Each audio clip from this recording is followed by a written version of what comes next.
Hello everyone, welcome to Step Up Academy. I'm Vanya Narain, your educator for English language. और जैसा कि आज आप देख पा रहे हैं, आज क्या वैसे आप हमेशा ही देखते हैं कि हमारा प्यारा सा गोलू मोलू सा क्यूट सा ये जो पैंडा है ये दौड़ते दौड़ते दौड़ते दौड़ते आ जाता है आप लोगों को क्या करने, वेलकम करने, राइट। और आज ये हमको वेलकम कर चुका है, आप लोगों को वेलकम कर चुका है अमीन। और ये ले जा कहाँ रहा है हमें? ये हमें नॉर्थलैंड ले गया था पिछली बार, इस बार ये हमें ले जा रहा है एक सिटी में जहाँ पे बहुत सारा फॉग है।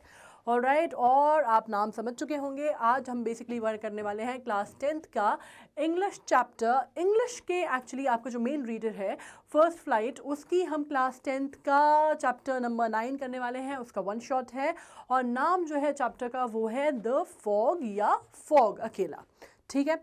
अब द फॉग मैंने इसलिए कहा क्योंकि पूरा का पूरा चैप्टर जो है वो स्पेसिफिकली किसकी बात कर रहा है? फॉग की। फॉग के आगे नॉर्मली हम द नहीं लगाते, बट जैसे हम दी अमिताभ बच्चन बोलते हैं वैसे ही आज जो हमारी फिल्म का जो हीरो है वो फॉग है और इसलिए हमने उसके आगे दी लगा दिया है, ठीक है। अब यहाँ पे जो आप देख पा रहे हैं फोटोग्राफ में थोड़ा सा धुंधला धुंधला सा नज़र आ रहा है, दो ट्रीज़ के ऊपर आपको धुंध नज़र आ रही है या धुंध का साया नज़र आ रहा है, इसको हम क्या कहते हैं? फॉग कहते हैं, ठीक है। अब एक और चीज़ मैं समझा दूं कि हम वन शॉट करने वाले हैं ना। वन शॉट क्या होता है? वन शॉट बेसिकली अगेन जो नए स्टूडेंट आए हैं, जो भी अभी हमसे जुड़े हैं, मैं उनको बता दूं, वन शॉट होता है जब हम कोई भी एक चैप्टर लेते हैं, उसका पूरा एक्सप्लेनेशन हम पढ़ते हैं। My way of teaching one shot is that मैं नॉर्मली पूरा चैप्टर लेती हूँ और मैं पूरा चैप्टर या पूरी पोएम जो भी है, पोएम या पोम दोनों में से जो भी आप बोलना चाहें, दोनों ही प्रोनाउंसिएशन एक्सेप्टेबल है, वो लेती हूँ। पूरी आपको समरी जो है उसकी वो बताती हूँ। सबसे पहले तो मैं जो आपका इसका जो टेक्स्ट है वो समझते हैं हम, उसके बाद हम उसकी समरी पे जाते हैं, एक्सप्लेनेशन पे जाते हैं, एनोटेशन पे जाते हैं, पोएट की लाइफ स्केच की बात करते हैं, थीम की बात करते हैं, फिर आखिर में आते हैं हम क्वेश्चन आंसर्स पे। तो बेसिकली मेरा ये जो वर्क है करने का जो तरीका है वो ये है, इसको मॉडस ऑपरेंडी कहते हैं एक्सक्यूज़ मी, मॉडस ऑपरेंडी कहते हैं। और वो इसलिए होता है क्योंकि मॉडस ऑपरेंडी का मतलब होता है आपका कोई वे करने का, काम करने का, ऑपरेशंस का तरीका, ठीक है। मैं ऐसा इसलिए करती हूँ क्योंकि मुझे मानना है कि भाई सिर्फ मैं आपको सीधे समरी बता दूं या मैं सिर्फ आपको कुछ रेफरेंस टू कॉन्टेक्स्ट के लिए कुछ लाइंस बता दूं, right, so that will not solve your purpose. अगर आपको पूरी पोएम की या पूरे चैप्टर की पकड़ आ गई है तो फिर आप उसको क्या कर सकते हैं, कहीं से भी किसी भी प्रकार के क्वेश्चन आए तो आप उसको अटेम्प्ट कर सकते हैं। अब जैसे ये जो पोएम है आप जैसे पढ़ रहे हैं द फॉग, ये बहुत मज़ेदार सी पोएम है, थोड़ी सी एक अलग सा टेक इस पे लिया गया है। कार्ल सैनबर्ग की पोएम है। कार्ल सैनबर्ग बहुत फेमस, बहुत ही प्रोमिनेंट अमेरिकन पोएट माने जाते हैं, मतलब इतने प्रोमिनेंट हैं वो कि लिंडन जॉनसन जो कि वहाँ के प्रेसिडेंट थे, राइट, उन्होंने कार्ल सैनबर्ग के लिए कहा था कि Carl Sandburg is not only the voice of American people but he is America. मतलब आप समझ सकते हैं कि वो कितने कितने प्रख्यात पोएट रहे होंगे, ठीक है। इनको पुलित्ज़र प्राइज़ अवार्ड्स मिले और 2 बार मिले, मतलब इनको इनकी पोइट्री के लिए मिला। दूसरा इन्होंने जो बायोग्राफी लिखी थी अब्राहम लिंकन की, उसके लिए इनको बहुत ज़्यादा ख्याति या प्रोमिनेंस मिला था। अब मुझे याद है जब हम स्कूल में पढ़ते थे तब हमने कार्ल सैनबर्ग की एक पोएम थी जो पढ़ी थी और वो हैंगमैन के ऊपर थी और मुझे बड़ा आश्चर्य हुआ था वो पोएम पढ़ के, क्योंकि वो जो फांसी पे जो व्यक्ति चढ़ाता है ना हैंगमैन, उसकी लाइफ के ऊपर थी कि उसको कैसा लगता होगा, राइट। तो बहुत एक अलग सा अनयूजुअल सा टेक जो है कार्ल सैनबर्ग अपनी पोइट्री में लेते हैं। और यहाँ पे भी वही चीज़ इनकी पोइट्री में हमें नज़र आएगी कि फॉग, धुंध के ऊपर जो चीज़ लिखी जाती है, बोली जाती है, वो अक्सर बहुत अलग होती है, लेकिन यहाँ पे इन्होंने मेटाफोरिकल रेफरेंस लिया है। मेटाफोरिकल रेफरेंस मतलब यहाँ पे एक बिल्ली का रेफरेंस लिया है और उसको कंपेयर किया है उन्होंने फॉग से। इमेजिन, थोड़ा सा अलग इमेजिनेशन लग रही है, राइट। और वही चीज़ किसी आदमी को, किसी व्यक्ति को, उसके काम को बाकी सबसे अलग करती है कि ये जो इमेजिनेशन है उनका, that you know he has metaphorically referred to fog as cat, तो ये अपने आप में बहुत अनयूजुअल है and this is the USP of his writing, ठीक है। अब अपन सबसे पहले इसको पढ़ लेते हैं, सबसे पहले अपन पोएम पढ़ लेते हैं, पोम पढ़ लेते हैं, so that you get the knack of it and then we can get ahead with it. Excuse me. The fog comes on little cat feet. It sits looking over harbor and city on silent haunches and then moves on. ठीक है, ये जो cute सा प्यारा सा बिल्ली का बच्चा है, इसको कंपेयर किया गया है किससे? फॉग से। और कहा गया है कि एक सिटी में जब फॉग ऊपर छाता है तो बिल्कुल स्टेल्थली, धीरे धीरे धीरे, आपने बिल्ली के बच्चे को कभी आते हुए देखा है, बिल्कुल आवाज़ नहीं करता वो, बहुत बहुत बहुत बहुत दबे कदमों से, या बहुत बिल्कुल आवाज़ नहीं होती, उसको हम कहते हैं क्रीपिंग इन स्टेल्थली। स्टेल्थली मतलब जिसमें बिल्कुल आवाज़ ना आए, ठीक है। बिल्कुल जैसे कोई चीज़ चुराने के लिए कोई चोर आता है ना, स्टील करने का, उसको निमोनिक की ट्रिक्स बोलते हैं हम। ये कि किसी वर्ड को कैसे याद कर सकते हो, इसको आप कैसे याद कर सकते हो, स्टील से आप स्टेल्थली याद कर सकते हो, ठीक है। तो मतलब जैसे चोर आते हैं ना घर में चोरी करने के लिए, धीरे धीरे रॉबर्स आते हैं स्टील करने के लिए, तो उसको हम कहते हैं वो दबे पांव आने को स्टेल्थली। तो यहाँ पे क्या बात की जा रही है कि फॉग भी शहर के ऊपर वैसे ही छाता है जैसे स्टेल्थली, धीरे धीरे धीरे धीरे कोई बिल्ली जो है वो अपने कदम बढ़ाती है आहिस्ता आहिस्ता, ठीक है। अब इसमें क्या लिखा गया है, The fog comes on little cat feet. It sits looking over harbor and city on silent haunches and then moves on. अब ये आपको जो पोएम समझ में आई, इतनी सी पोएम है, ठीक है, इतू सी जो पोएम है जो आपको समझ में आ रही है कि भाई इतनी सी पोएम है, इसके आगे आपको लग रहा होगा और बाकी कहाँ गई, बस इतनी ही है, राइट। तो ये मैं आपको बता दूं, इसको बोलते हैं हाइकू, ठीक है। हाइकू ये बेसिकली क्या है, कार्ल सैनबर्ग की हाइकू है, और हाइकू का मतलब होता है छोटू सी पोएम, जो कि बेसिकली जापानीज वर्जन है पोएट्री का। और इसका मतलब क्या होता है, जापानीज वर्जन है, और वहाँ से मतलब शुरुआत जो है वो हाइकू की वहाँ से हुई। बहुत छोटी सी जो पोएम होती है, बहुत छोटे से उसमें जो पोएम लिखी जाती है उसको हम हाइकू कहते हैं। तो इसको आप क्या बोलेंगे, टेक्निकली ये क्या है, ये बेसिकली हाइकू है। और यहाँ पे मेटाफोरिकल रेफरेंस किसका लिया गया है, कैट का, ठीक है। अब यहाँ पे अपन अबाउट द पोएट तो मैं आपको ऑलरेडी बता चुकी हूँ कि हाइकू है, और इनको देख भी लीजिए, Carl Sandburg, he was quite a handsome man, right. इनका जन्म जो था ये 6 जनवरी 1878 को हुआ था। बेसिकली यूनाइटेड स्टेट्स के निवासी थे, he was a citizen of United states of America, and American poet थे, राइटर थे, और जर्नलिस्ट भी रहे हैं ये, और एडिटर भी रहे हैं ये। मतलब जर्नलिस्ट थे, started off his career as journalist, then he worked as an editor as well.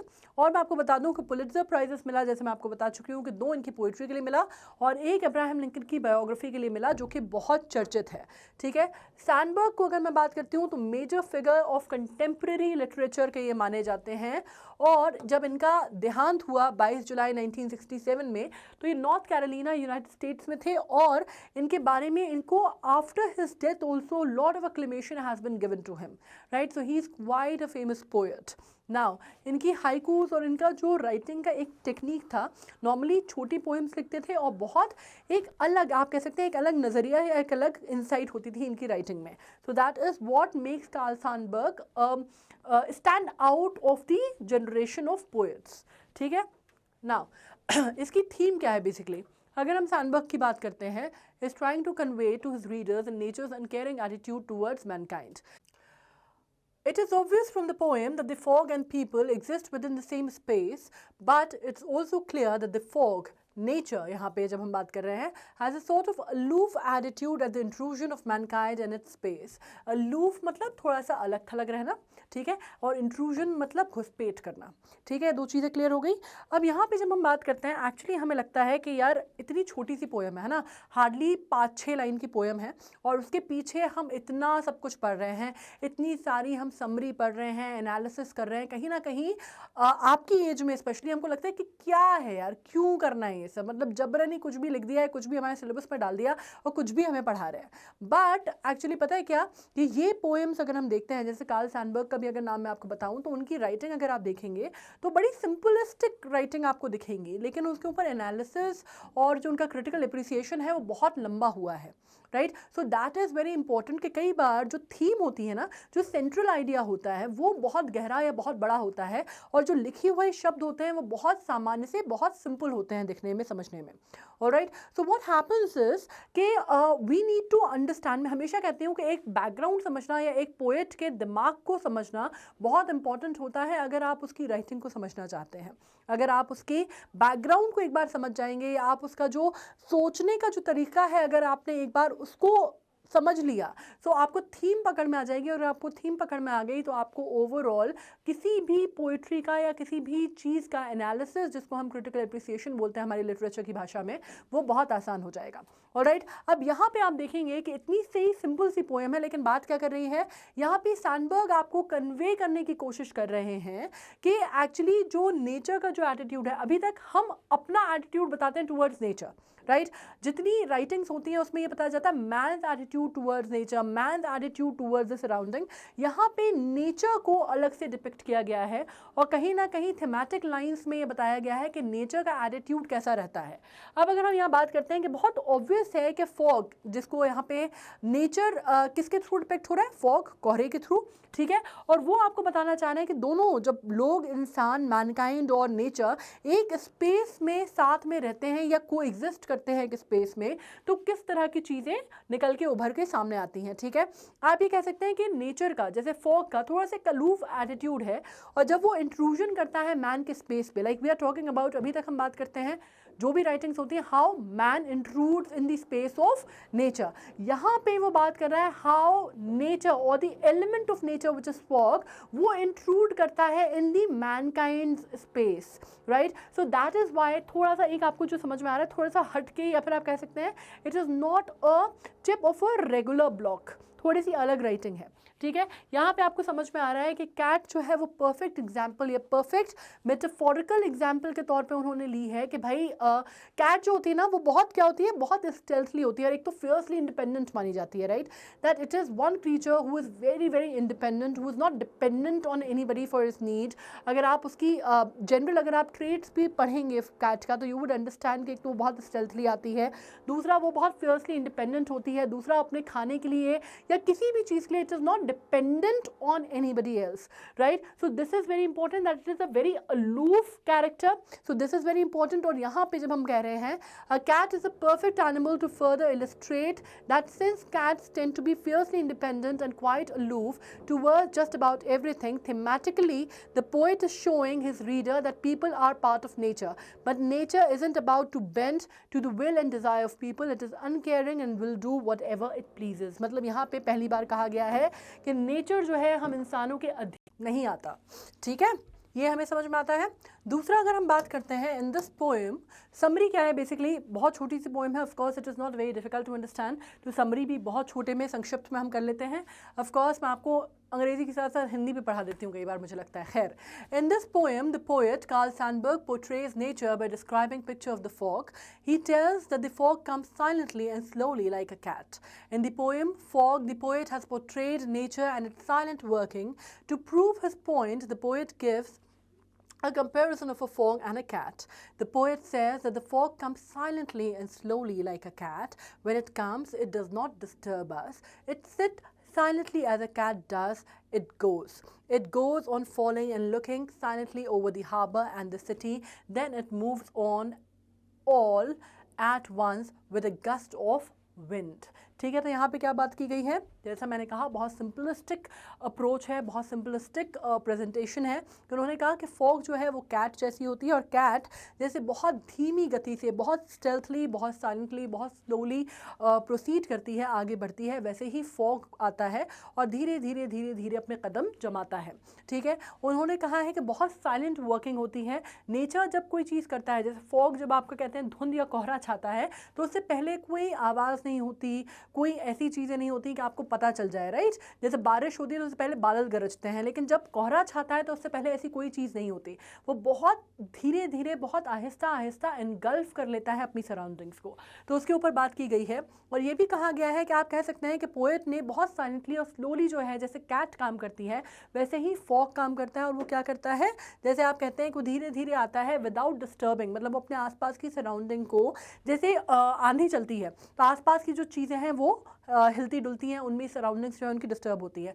बारिश होती है तो उससे भी होती है, लेकिन फॉग जब कोहरा छाता है तो आप कह सकते हैं कि कोई भी चीज़ अपनी जगह से अव्यवस्थित नहीं होती, डिस्टर्ब नहीं होती, राइट। बहुत धीरे धीरे आके वो अपने जो कदम है वो जमा लेता है और पूरे सब में छा जाता है, ठीक है। As the cat does it, it goes on following and looking silently over the harbour and the city. और यहाँ पे किसकी बात हो रही है, एक शहर में या हार्बर की बात हो रही है, कि जो समंदर का जो एरिया होता है ना, बंदरगाह जिसको कहते हैं हम, उसको हम क्या कहते हैं, हार्बर कहते हैं, पोर्ट, है ना। तो वैसे ही वो अपना जो कदम है वो पोर्ट पे और पूरी सिटी पे और हार्बर पे जमा लेती है और फाइनली फिर आप कह सकते हैं फिर वो ऑल एट वंस एकदम से वो गस्ट ऑफ विंड के साथ मूव कर जाती है, चली जाती है। ऐसे कैट एक जगह आके बैठ जाती है साइलेंटली, चुपचाप, और फिर एकदम से वो मूवमेंट करके वहाँ से भाग जाती है। उससे उसने कंपेयर किया है। नाउ अब इसमें एक्सप्लेनेशन ऑफ द पोएम आप समझ लीजिए, बहुत छोटी सी है। The fog comes on little cat feet. In the above line, the poet says that fog comes just like a cat. Here the poet compares the fog with the characteristic of a cat. So यहाँ पे एक बहुत important चीज़ है, metaphor जो है यहाँ पे,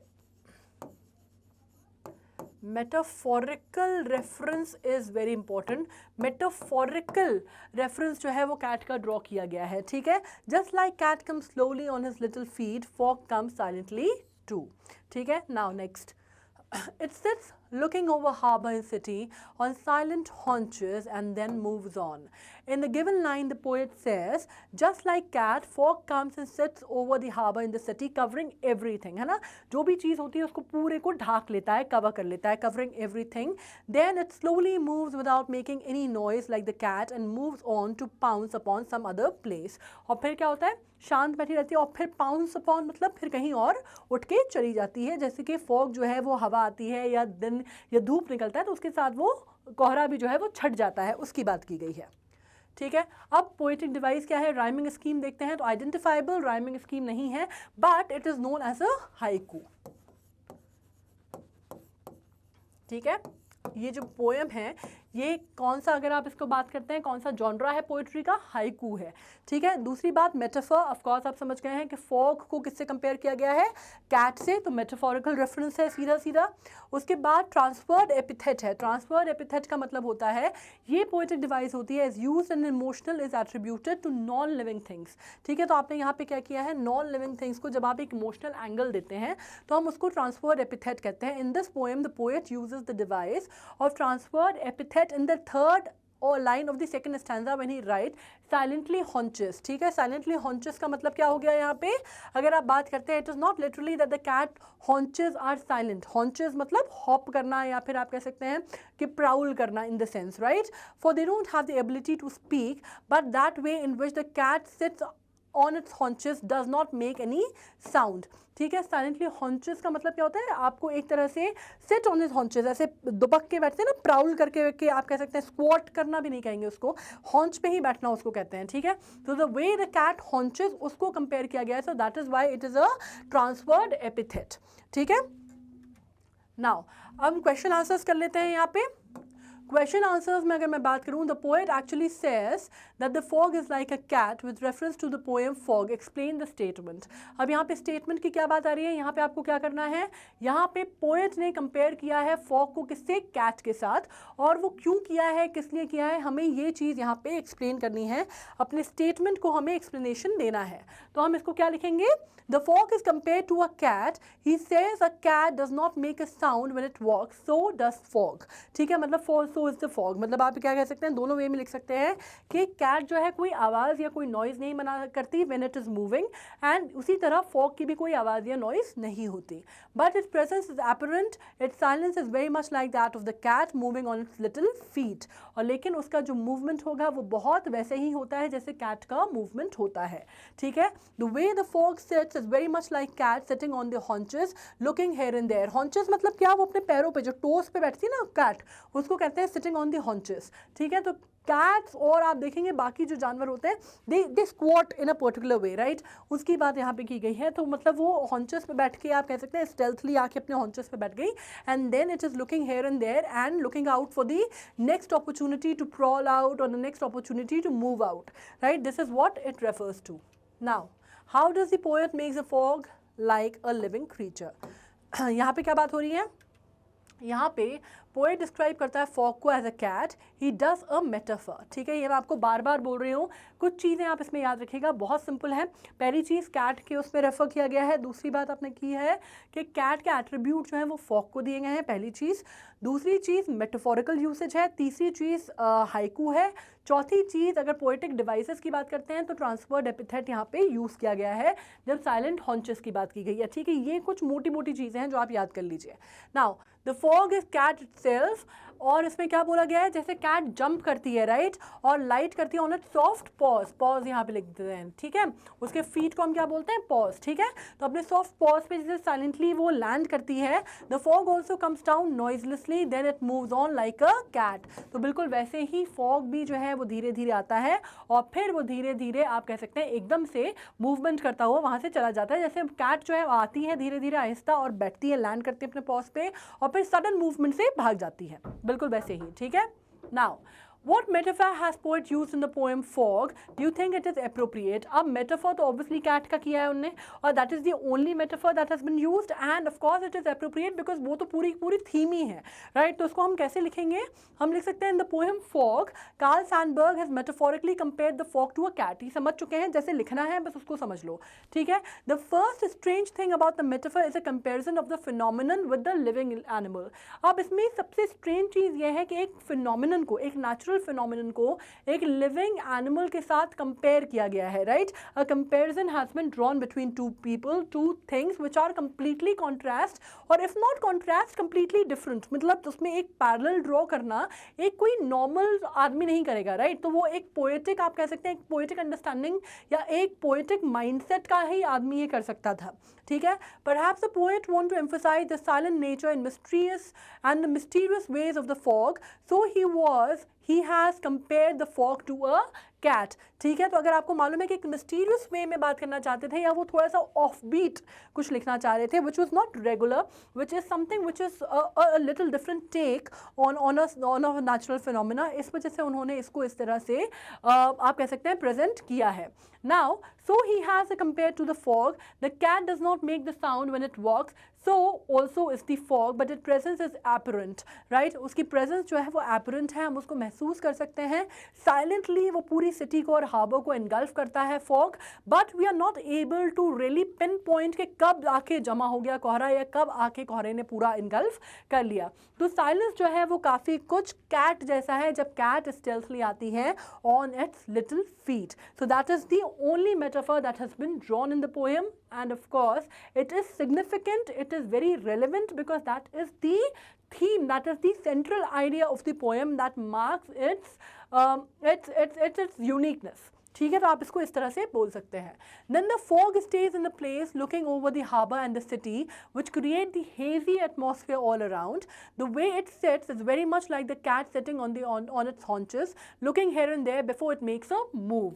ठीक है, this is as if fog remains silent spectator of the happenings in the city. Whatever the purpose may be, both the fog as well as cat make their impression and make their presence felt. ठीक है, आपको पता चल जाता है, they make their presence felt, but that is not a very आप कह सकते हैं कोई dramatic entrance या dramatic expression के थ्रू नहीं होता। You can just feel their presence, but you really cannot pinpoint कि वो कब हुआ, कैसे हुआ, कब आया, कब, you cannot really signify the entrance, the time of the entrance. So this is very important. Now, the comparison of the fog to cat seems appropriate because reading the poem one feels that truly the fog approaches stealthily like a cat. और दूसरी चीज़ ये है खूबसूरती कि हमने इस angle पे कभी सोचा नहीं होता।